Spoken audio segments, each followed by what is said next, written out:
Hey guys, welcome back to the channel. We're back in the church. We decided, well, I guess I decided, I kind of conned Dave into it.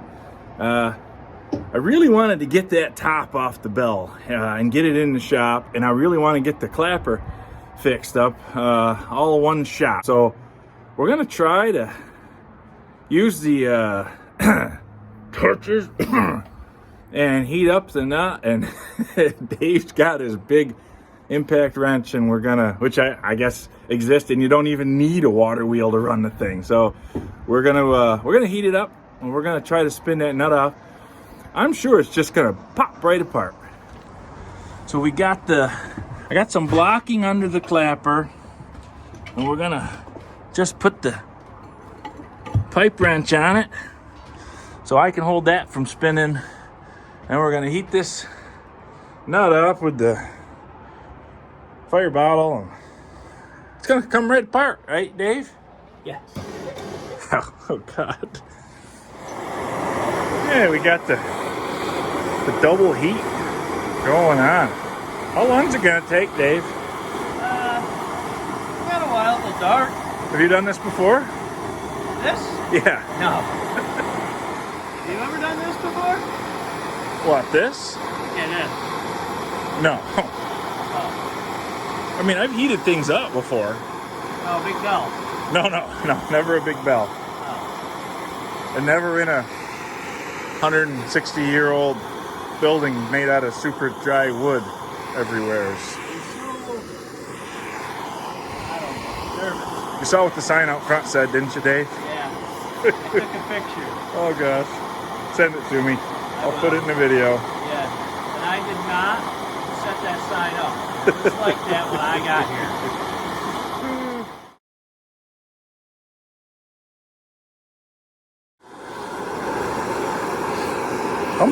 How much is in these tanks? I mean, it's been going on here a long time. It's about that big. Huh. 1 pound. Huh. Did the directions say how long to heat it? The directions for the bell? Yeah. I couldn't find them online. Oh. It's almost like the internet doesn't even know about this.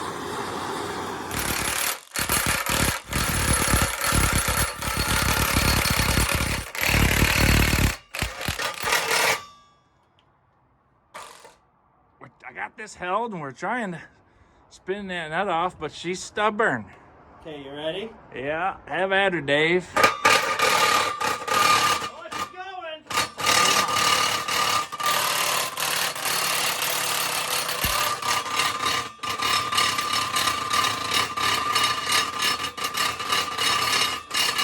You ready down there? Do I need to catch it, or just it's sitting on a block right now? I think as long as it's sitting on a block, it's. What did the directions say? I couldn't find the. Remember, they're not on the interwebs. You do whatever you think is right. I think we're good. You go ahead. Take it right off. Go ahead or It's gonna go back? go back. Lefty loosey. Got it. Here we go. I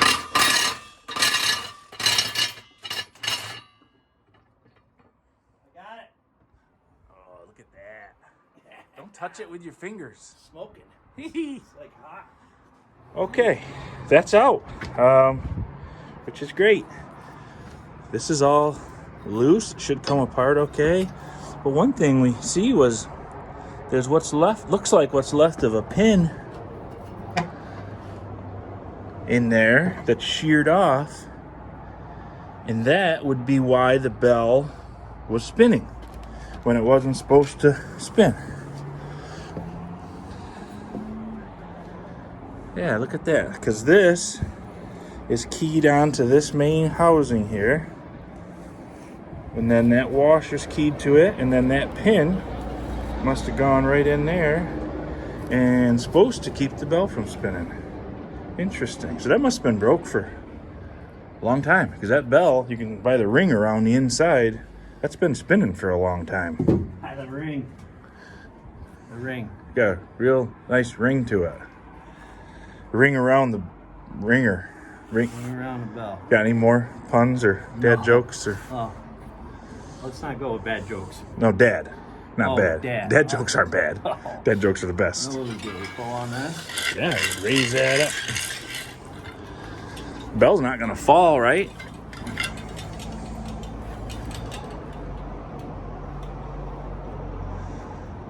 Look at that.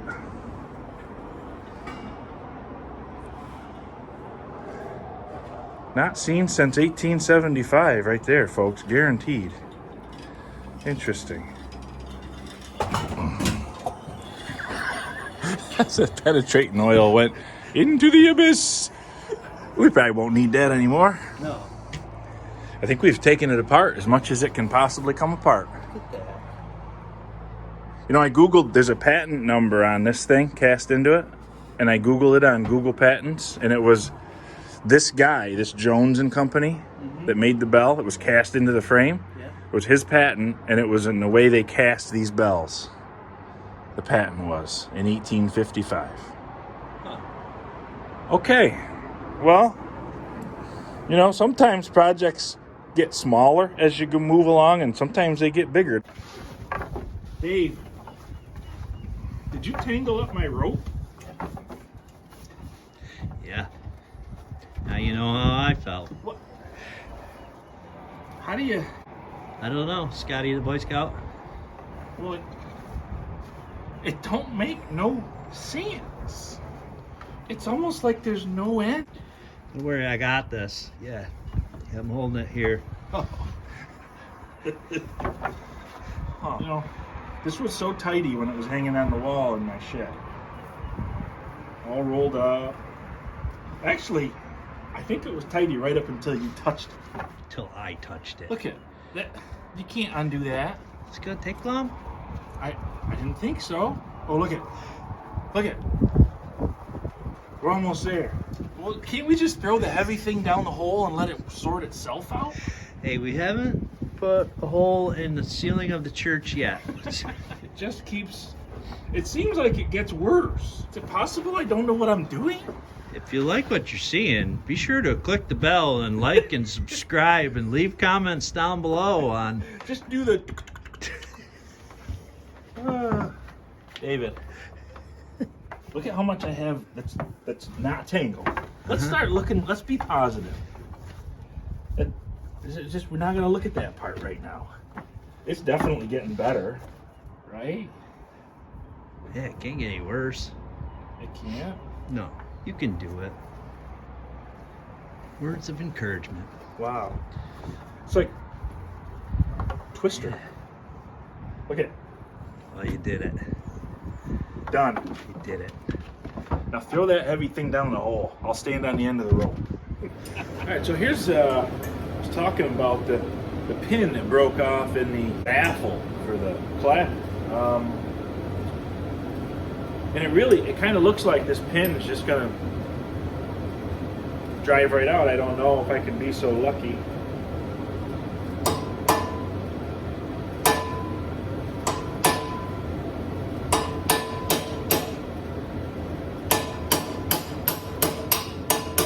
There she goes.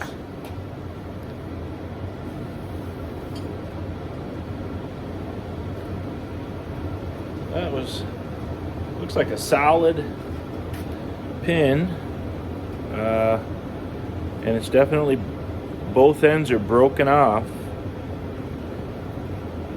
One end really mushed, but when that pin broke, that's what started allowing that bell to rotate as it rings. Like if you go back to the real early on videos, you'll see where I showed you there was a ring around. I think it was the very first video. There's a ring around there, and that's because that bell is constantly spinning, and every time the clapper hits it, it makes a little mark, which ends up being a whole circle. So then I learned that they're not supposed to spin. And that's why, right there. That's why it was spinning. So I'll clean this all up and make a new pin, however long it can be. The pin engages in this. So what I was showing you when we were up there was that this washer keys to the top of that great big heavy yoke, so it can't spin. And then that puts these slots lined up, and that pin is supposed to, I don't know if I can show you that, that pin is supposed to span all the way over like this and key in, but you can see that it's broken off short enough that it was allowed to spin. So that's the problem right there. That pin needs to be that much longer on both sides so that it locks in here, and that'll arrest that bell from spinning. So that's cool. I'm glad we found that, because I was really I was really doubting that they relied on just that nut being tight to keep it from spinning. It just seemed to me like there should be some sort of a mechanical lock, and that's the missing piece right there. So easy fix too, really. Just I'll either find or make a dowel pin that's long, and maybe I just cut down a grade 8 bolt, you know, cut the threads and the head off a real long one.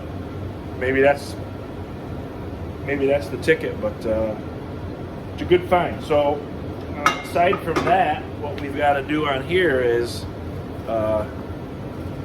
these are supposed to be leather pads on here. Now these are riveted on, you can see, and I don't know what the plan was if they ever needed to change them. I guess they'd have had to file off the rivet, drive it out, put the new pad on, and re-rivet it up inside the bell. It's really quite a chore.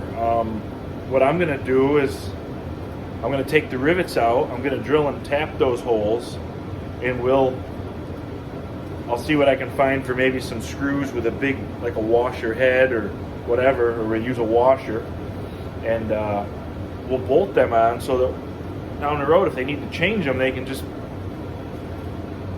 go up there and take the bolts out and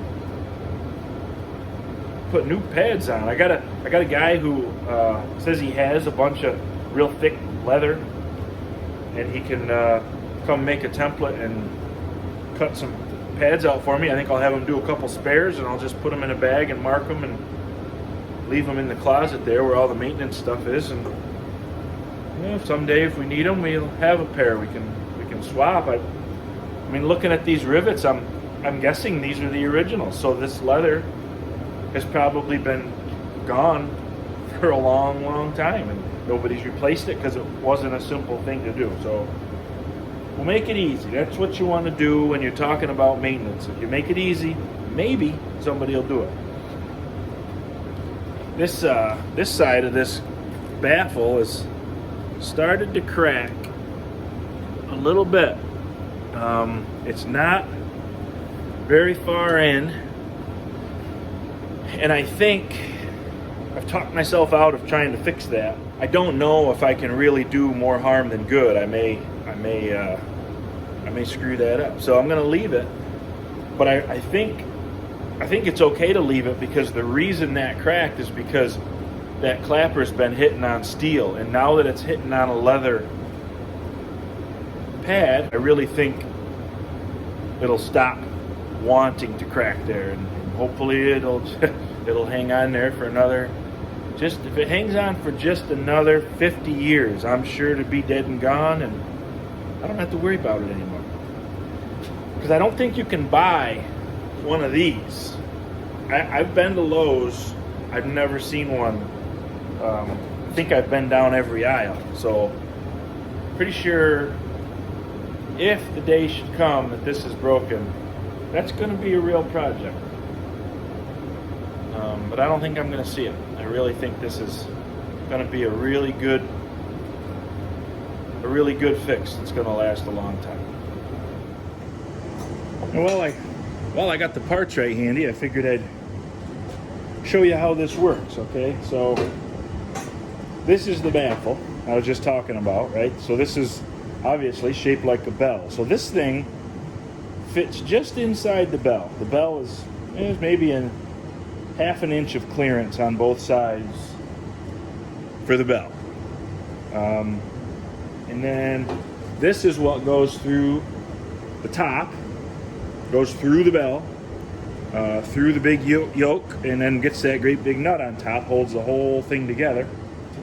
So this thing goes on here.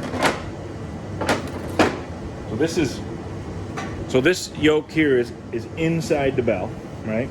And then this clapper goes in there, and then this pin goes in the clapper. When the bell swings on the pivot that I'm building over there,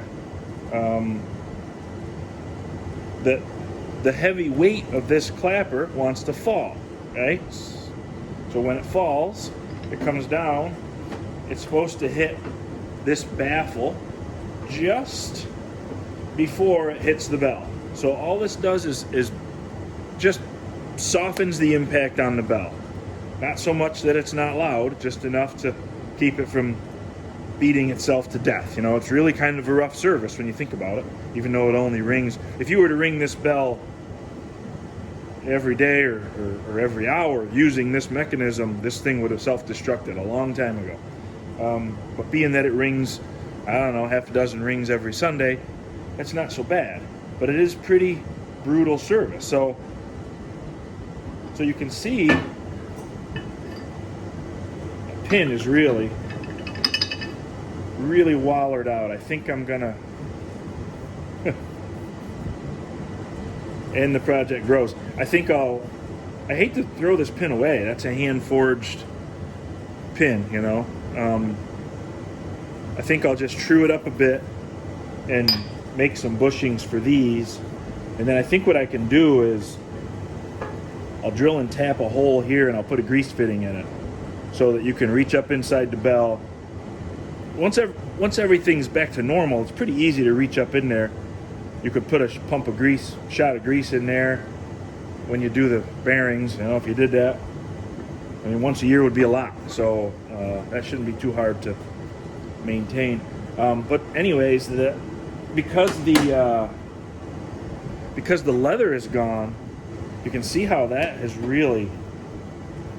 That's right where this. It's right where this clapper hits the baffle. Can you see that? Yeah. It's right there.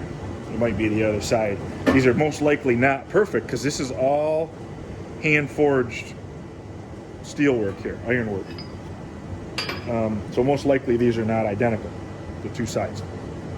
But yeah, you can see where this is really beat, and so is the clapper from hitting the bell is flattened right out. It's just unbelievable to me. And this side is beat up some, but not nearly as bad. And I think I'm going to leave that. I don't dare. The last thing I want to do is harm, right? So if I try to weld this, I'm afraid that's going to turn out to be a big mistake. I'm inclined to clean this up, weld it up, grind it back to the original size, but I'm a little bit scared of welding on it. If there's somebody out there that knows, and I mean knows, that they could build this up with welds successfully, I'd love to hear from you real soon, because if somebody for sure could do it, I would have them build up both sides of the clapper and build this back up, and then I could bring them back to their original shape, and I'd be really happy with that. But I don't dare to try it myself. I'll handle this stuff, the pins, the bushings, all that stuff is in my wheelhouse, but I am not a welder. Just because I can weld does not mean I'm a welder. But that's how that whole system works. You've heard me talk about the baffle and the leather pads and stuff. That's the gist of that. And you can see when this is assembled,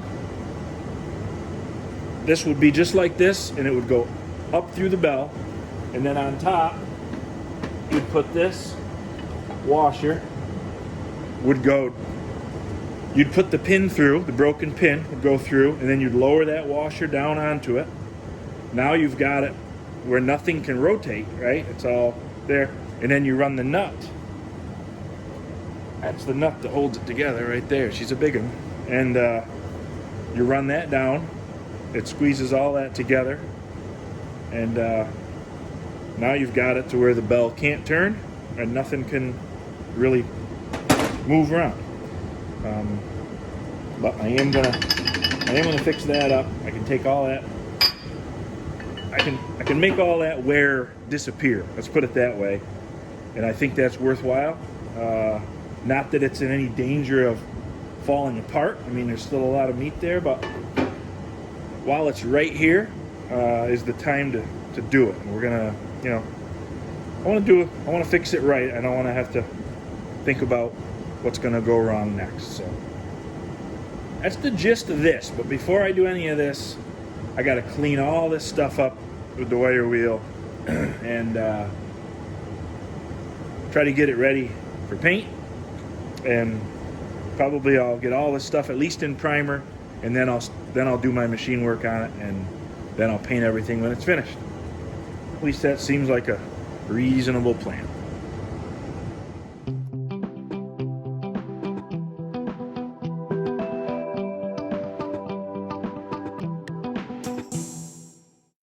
Okay, first piece cleaned up and ready for primer. I took a little extra time scratching the old paint out of these. Believe it or not, there was a little bit of paint left on here.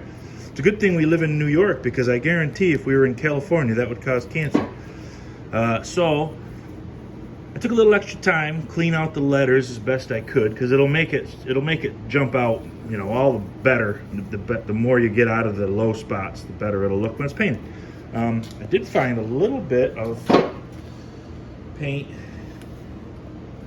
down inside there, which looks blue, but I thought the little bits that I could see on the side frames, it looked green. So I've already bought green paint.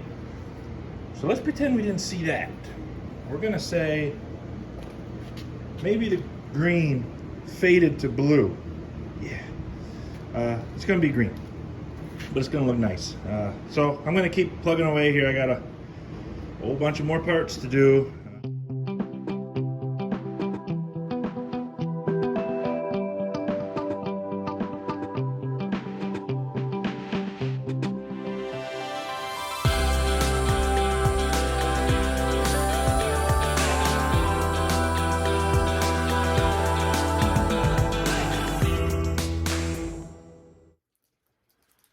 Okay, that's about enough fun for one night. I actually wore my wire wheel down to the point where I was out of bristles, so I got to pick up some wire wheels tomorrow. I'm actually pretty good shape. I got a few pieces left to do, and then I'll wipe everything down with thinner or something of that sort, get it clean, and I'll be ready to put some primer on everything.